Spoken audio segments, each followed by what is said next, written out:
I would now like to introduce development worker with the Youth Community Support Agency in Glasgow, Chinyanta Kabaso.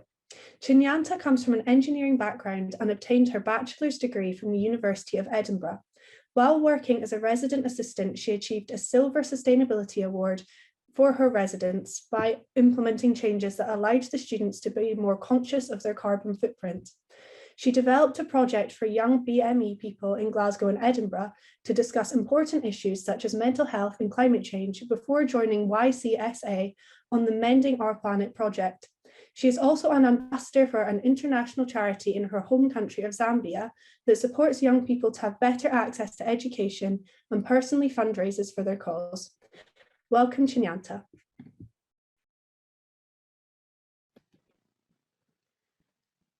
Thank you for the welcome, Emily. I'd like to thank YouthLink for inviting me to speak here today. This is the first YouthLink conference that I've been to, and it's really wonderful to have so many people who all care about the same thing in one space, discussing issues that I think are really important. So my name is Chinyanta Kabaso, and as introduced, I am a person who wears many hats. I'm an engineering graduate. I studied chemical engineering with management at the University of Edinburgh and graduated in 2018. I'm also very active in charity work, and I work with charities in my home country of Zambia to support with education and school fees. And I also work with charities in the UK that support BME people with mental health. I also enjoy all things creative. I'm a keen artist and a keen dancer. And I've also always been passionate about working with young people. It started with working as a resident assistant, where I realized the impact I could have by working with younger students, just by improving their confidence or helping them out. And youth work is a role that's sort of always managed to find me. So the hat I'm wearing today is my role as a development worker at Ycsa. It's the Youth Community Support Agency in Glasgow, and I work on the Mending Our Planet project. So as previously mentioned, I grew up in Zambia, and in Zambia there's a proverb that says, "It is only once you have carried your own water that you learn the value of it." So when I was in Zambia, I grew up in a fairly nice town where my dad worked as an engineer and my mom worked as a nurse. And we grew up with sort of loads of older siblings around the house. And they mostly helped with everything. So really, I was quite spoiled as a child, myself and my brother.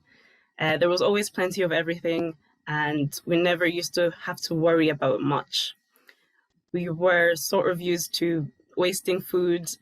We didn't have to think about where it had come from, who had made it, or other people that didn't have it. And another thing we didn't have to think of was water, because we had taps and there was freely running water everywhere. So there was a school break where I visited my grandmother for the first time, and we went to the northern part of Zambia. And it was there that I got quite a new perspective to life. And everything was really different. There were no cars parked outside. Instead, people had much smaller houses made of mud and grass, and there were goats and chickens, and I remember that very well. There was no stove. Instead, there was a charcoal burner, and there was no TV as well, which was quite difficult for someone who was 6 to 7 years old. But most importantly, there was no tap and there was no running water. Instead, we had to walk to a nearby river. That was about 15 minutes, and you'd have to draw water with buckets and carry it back to the house. We then had to filter our water and sanitize it before we could use it. So with a big group of us living in the house, the water would usually run out quite quickly. And it was then when I learned that we could no longer just waste water. We could no longer just use loads of cups of water to brush our teeth if we wanted to. Instead, we had to be strategic and smart about how we were going to use water.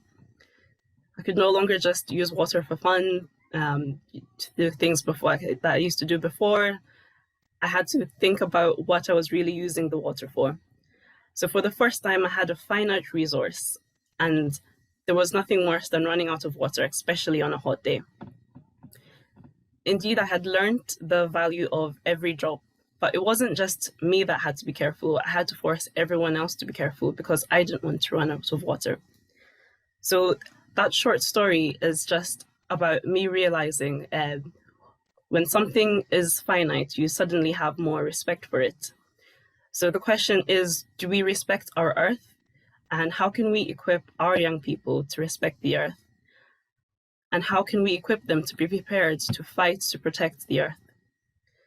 So the theme for today's conference is Youth Work's role for people and the planet. What is our role as youth workers in the climate crisis? The UN recently published their latest IPCC reports, and the IPCC, they prepare comprehensive assessment reports about the scientific, technical, and socio-economic knowledge on climate change. It includes the impacts, future risks, and options for reducing the rate at which climate change is taking place. So usually we have the same conclusion every year from the IPCC report. We usually hear the same thing. The conclusion is usually that the Earth is dying and it's pretty much our fault. But this year, what was a little bit different was they said the Earth is dying and it's most definitely our fault. So to be more clear, what they said was, and I quote, "It is unequivocal that human behavior has warmed the atmosphere, ocean, and land." Unequivocal means not might have, not maybe, but there is no doubt that human behavior is increasing the global temperature of the planet. And we are currently not on target to reduce the global temperature of the Earth, even if we stick to the guidelines that we've set. There's also the issue of climate injustice. Climate change affects everybody differently. And unfortunately, the people who are the least responsible for climate change often see the worst effects of it. The poorest countries in the world are the lowest emitters of CO2, some responsible for just 3% of global emissions. Yet many people in the poorest countries of the world experience the worst effects of climate change. They lose their livelihoods to droughts, to floods, to mudslides, and to wildfires. So the climate crisis is displacing people and creating climate refugees. So we need to act as if this is a climate emergency because it really is a climate emergency. So how can we, as youth workers, help and teach young people to mitigate these changes? So at the Mending Our Planet project, what we do is we encourage young people to be more aware of their carbon footprint and to be more active in reversing climate change. So one of the things we need to do is encourage people to switch to more sustainable diets because food production accounts for over 26% of global greenhouse emissions. At our project in Glasgow, we run workshops that teach young people how to reduce food waste in their homes, and we provide them with the tools to do so. We also run healthy cooking classes where young people learn how to prepare vegetarian meals, as well as how to shop for food that's been locally grown, or food that has less travel miles, or food that's been made in Scotland. We also teach them how to use and pick food that has less packaging, as well as how to be able to prepare food and plan to have food that's in season. We also have been teaching them how to grow their own food and how to find allotment spaces. The other thing we need to do is to teach people to travel more sustainably. So at our project, at our Mending Our Planet project, we've taught young people about their carbon footprint and how small decisions can lead to big changes. But of course, there's barriers for people to be able to reduce their carbon footprint. So what we've done is we've offered cycling classes to people who aren't able to cycle. And we've also offered loans for bikes so that people who want to cycle but don't have the means to do so can actually change their behaviors. We've also been encouraging people to walk more and to spend more time in nature through our walking groups. Another thing we need to do is to reduce the waste that's being sent to landfills. And at the Mending Our Planet project, we run sewing workshops where young people have been learning how to use sewing machines. They've been using material that would have otherwise been going to scrap to make useful items such as canvas tote bags and pillows. They've also learned to repair their own clothes, which will increase the life cycle of the clothes that they're currently using. But one of the most important things I would say is that young people need to be educated about climate change and about the political issues regarding climate change. Because if they don't understand what's going on, they won't be able to challenge their governments or understand what the governments are doing to stop climate change in their area. So in order for young people to be effective in the fight for climate change, they need to be informed about the policies and the laws that governments are making to tackle climate change. They need to be well prepared. They need to know how campaigns are run and how they can also run their own effective campaign. They need to be able to speak in public or be able to take part in a protest. For a long-lasting change, young people must be prepared to actually put up a strong fight for climate change. We've witnessed the power that young people can have. In 2015, there are 21 youth in the US called the Earth Guardians that filed a constitutional climate lawsuit. It was called the Juliana versus the United States against the US government. Their complaint said that the